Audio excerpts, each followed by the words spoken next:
స్టూడియోలో ఆయన తీసిన 50 సినిమాలు స్క్రిప్ట్ పెట్టి ఒక ఫోటో ఉన్నాం. తర్వాత 3 సినిమాలు తీశారండి. దానికి ఏం చేసామంటే మనం ఇప్పుడు ఎలాగా అని చెప్పి ఈశ్వర్ గారితో వేయించానండి ఆర్టిస్ట్.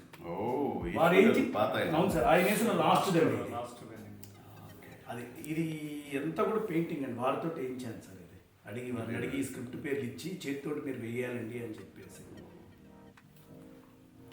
ఇది ఇప్పుడు ఇది కొన్నాళ్ళు కూడా 10 రోజుల పాటు నాతో ఉంచుకుంటే ఎప్పుడు ఖాళీటప్పుడు చూసుకుంటుంటారు. ప్రపంచ మామూలుగా వరల్డ్లోనేనండి, ఎక్కడో ఇంగ్లాండ్లో పుట్టి అమెరికాకి వెళ్ళి హాలీవుడ్లో స్పీల్బెర్గ్, మార్టిన్ స్కోర్సెసీ, బ్రెయిన్ డీ పామా, ఇప్పుడు వచ్చిన జనరేషన్ వాళ్ళు కూడా క్రిస్టఫర్ నోలన్కి ఇన్స్పిరేషన్ హిచ్కాకేనండి. అంటే సస్పెన్స్ ఎట్లా ట్రాన్స్లేట్ చేయించి ఎక్కడన్నా బయట లాంచ్ చేపిద్దామని అనుకుంటున్నాను సార్. చాలా మంచి అండి, ఇది యూనివర్సల్ సబ్జెక్ట్. ఇది ఇప్పుడు మీరు ఇప్పుడు ఇనాగ్రేట్ చేశారు కాబట్టి పుస్తక పఠనము అనేది ఏంటంటే ఇప్పుడు ఈ కరోనా టైంలో చాలా తగ్గిపోయిందండి. అంతా ఓటీటీలు, డిజిటల్, అందరూ కూడా పేపర్లు కూడా మొబైల్లో ప్యాడ్లోనే కానీ ఎవరు వేయించుకోవట్లేదు.